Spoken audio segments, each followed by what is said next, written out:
Hey guys, welcome back to my YouTube channel. My name is Shubham. आप देख रहे हो टेक विशु। आज के इस वीडियो में आपको बताने वाला हूं कि एसबीआई की एक जबरदस्त स्कीम है जिसमें मात्र आप 10,000 रुपए इन्वेस्टमेंट करके छोड़ देते हो तो आपके जो 10,000 रुपए जो वो 27 लाख रुपए बन जाएगा। कैसे बनेगा, कितने टाइम के लिए हमें छोड़ना पड़ेगा, एसबीआई की कौन सा स्कीम है जिसमें हमें इन्वेस्टमेंट करना चाहिए, सारी डिटेल आपको बताने वाला हूँ, विथ प्रूफ बताने वाला हूँ। तो वीडियो को लास्ट तक जरूर देखना। तो चलिए जानते हैं कौन सा एसबीआई का वो स्कीम है जिसमें हम अगर इन्वेस्टमेंट करके 10,000 रुपए छोड़ देते हैं तो हमारा जो 10,000 रुपए है वो 27 लाख रुपए बन जाएगा। उस स्कीम का नाम है SBI Nifty India consumption index. इसी वाले फंड के अंदर में क्यों हम पैसे इन्वेस्टमेंट करें कि हमारा जो 10,000 रुपीज है वो 27 लाख रुपीज बन जाएगा। रुकिए कैसे बनेगा बताता हूं। सबसे पहले इस फंड का नाम पढ़िए। फंड का नाम है SBI Nifty India consumption index fund. जैसे कि फंड के नाम से आपको पता चल रहा होगा, यह एक ऐसा फंड है जिसमें अगर हम कुछ भी पैसा इन्वेस्टमेंट करेंगे तो हमारा जो पैसा है वो कंजम्पशन मार्केट में इन्वेस्टमेंट होगा। मैं आपको बताता हूं, थोड़ा और इजी वे में समझाता हूं।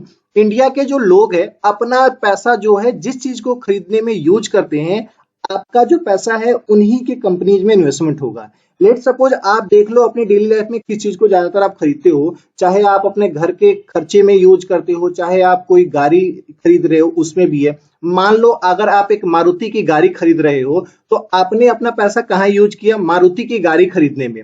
उससे क्या होगा कि मारुति की जो कंपनी जो गाड़ी बना रही है उसकी प्रॉफिटेबिलिटी इंक्रीज होगी और आपका जो पैसा है, जो अगर इस वाले फंड में इन्वेस्टमेंट करते हो तो आपका जो पैसा है वो मारुति के कंपनी के जो स्टॉक है उसमें भी कुछ परसेंटेज इन्वेस्टमेंट होगा। ये तो रही एक एग्जांपल। इसी तरीके से आप देख लो कि आप अपनी डेली लाइफ में किस चीज को खरीदने में अपना ज्यादा पैसा यूज करते हो, उन्हीं के कंपनीज में आपका पैसा इन्वेस्टमेंट होगा।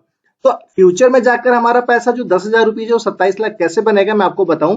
तो कंजम्पशन एक ऐसा चीज है जो कि डेली लाइफ में वो बढ़ने वाली है, घटने वाली नहीं है। दिन पर दिन इंडिया की जो पॉपुलेशन है वो बढ़ती जा रही है, वो घटेगी नहीं। तो जब पॉपुलेशन बढ़ेगी तो कंजम्पशन भी बढ़ेगा, जब कंजम्पशन बढ़ेगा तो हमारा जो पैसा इन्वेस्टमेंट किया पैसा है वो भी बढ़ेगा। चलिए इस फंड की डिटेल देख लेते हैं। जैसे कि मैंने आपको पहले ही बता दिया कि अगर आप इस वाले फंड के अंदर में पैसे इन्वेस्टमेंट करते हो, आपका जो पैसा है कंजम्पशन मार्केट में इन्वेस्टमेंट होगा। ये जो फंड है नया नया ही लॉन्च हुआ है, 16 अक्टूबर 2024 को ही लॉन्च हुआ है। बात करूं इसका बेंचमार्क के तो Nifty India consumption total index है। बात करूं ये जो फंड है वो कौन से कैटेगरी का फंड है, यह एक वेरी हाई रिस्क कैटेगरी का फंड है। इस फंड का जो एक्सपेंस रेशियो है 0.40% का है और एग्जिट लोड की बात करें तो अगर आप इन्वेस्टमेंट करते हो और विद इन 15 डेज के अंदर में पैसे विड्रॉ कर लोगे तो 0.25% का एग्जिट लोड भी पे करना पड़ेगा। अभी तक इंडिया के जो लोग हैं इस फंड के अंदर में 345 करोड़ रुपीज ऑलरेडी इन्वेस्टमेंट कर चुके हैं। तो ये जो फंड है वो नया नया आया है, तो आगे चल के ग्रो करेगा नहीं करेगा, मैंने तो आपको ओवरव्यू बताया कि इस तरीके से ये ग्रो कर सकता है। लेकिन कोई भी जो फंड बनता है उसका एक बेंचमार्क होता है और इस फंड का भी बेंचमार्क है Nifty India consumption total index. तो देखते हैं कि ये जो इंडेक्स है वो पास्ट में कैसा परफॉर्म किया, थोड़ा पास्ट से भी आइडिया ले लेते हैं। पास्ट के रिटर्न को देखोगे तो यह जो इंडेक्स है, जो Nifty India consumption total index, last के 1 ईयर में 16.56% का रिटर्न दिया हुआ है। लास्ट के 5 ईयर में 18.33% का रिटर्न दिया हुआ है।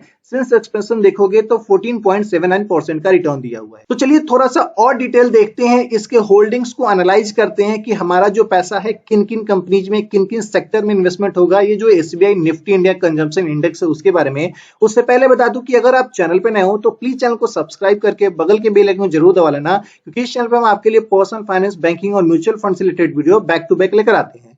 बात करूं, एनालाइज करूं इनके होल्डिंग्स को, तो अगर आप देखो जहां तक आपका जो पैसा है कंज्यूमर सेक्टर में 29.4% इन्वेस्टमेंट होगा, ऑटोमोबाइल में 21.6% पैसा आपका इन्वेस्टमेंट होगा, सर्विसेज वाले जो सेक्टर है उसमें 20.2% का इन्वेस्टमेंट होगा, अदर सेक्टर है जिसमें 18.9% पैसा आपका इन्वेस्टमेंट होगा, और कम्युनिकेशन जो कि आप अपने डेली लाइफ में यूज करते हैं, चाहे एयरटेल का सिम यूज करते हो, आप जियो का सिम यूज करते हो, वाईफाई यूज करते हैं, इनके जो कंपनीज है इसमें भी आपका पैसा इन्वेस्टमेंट होगा 9.9% का।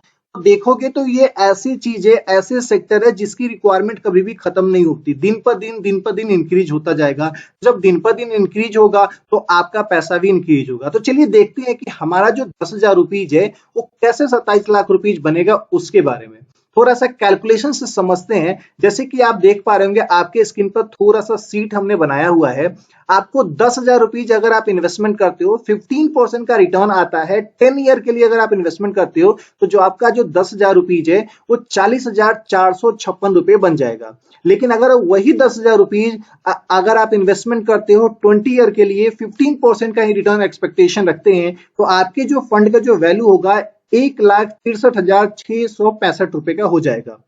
अब उसी 10,000 रुपीज को 15% के एक्सपेक्टेशन से हम 30 साल के लिए अगर इन्वेस्टमेंट करते हैं तो हमारे जो फंड का वैल्यू होगा 6,62,118 रुपए का होगा। लेकिन ध्यान रखो कि यही जो 10,000 रुपीज को अगर आप 40 साल के लिए छोड़ते हो तो आपके जो फंड का वैल्यू होगा 26,78,635 रुपए का हो जाएगा, ऑलमोस्ट 27 लाख रुपीज के आसपास। तो जो अपने 10,000 रुपीज जो इन्वेस्टमेंट किया है उसको 40 साल तक इन्वेस्टमेंट रखोगे तो आपके जो 10,000 रुपीज है वो 27 लाख रुपीज बन जाएगा। मैंने जो एक्सपेक्टेशन रखी है वो मिनिमम 15% का रखा है, क्योंकि ये जो ऐसा इंडेक्स है ये रिटर्न तो ऐसे ज्यादा कर सकता है लेकिन ऐसा ही एक्सपेक्टेशन रखो जो हो सके तो पूरा हो जाए। तो अगर इस तरीके से अगर आप अपने 10,000 रुपीज को इन्वेस्टमेंट करके 40 साल तक छोड़ दोगे तो आपका जो पैसा है वो 27 लाख रुपीज हो जाएगा। मैं किसी भी पर्सन को रिकमेंड नहीं कर रहा हूं कि आप इसमें इन्वेस्टमेंट करो। आप इन्वेस्टमेंट करने से पहले थोड़ा सा अपने लेवल पे रिसर्च कर लो, क्योंकि यह एक म्यूचुअल फंड है तो म्यूचुअल फंड में रिस्क होता है, स्टॉक मार्केट से लिंक होता है तो इसमें बहुत ही ज्यादा रिस्क होता है। तो थोड़ा सा आप अपने लेवल पे एनालाइज कर लो, अपने फंड एडवाइजर से वो सलाह ले लो, उसके बाद ही आप इन्वेस्टमेंट करना। बाकी कैसी लगी वीडियो कमेंट करके जरूर बताइएगा। वीडियो अच्छा लगा वीडियो को लाइक कीजिए, चैनल पे नए हो चैनल को सब्सक्राइब कीजिए। मिलेंगे इस तरह के नेक्स्ट वीडियो में, तब तक के लिए धन्यवाद। Stay safe, take care.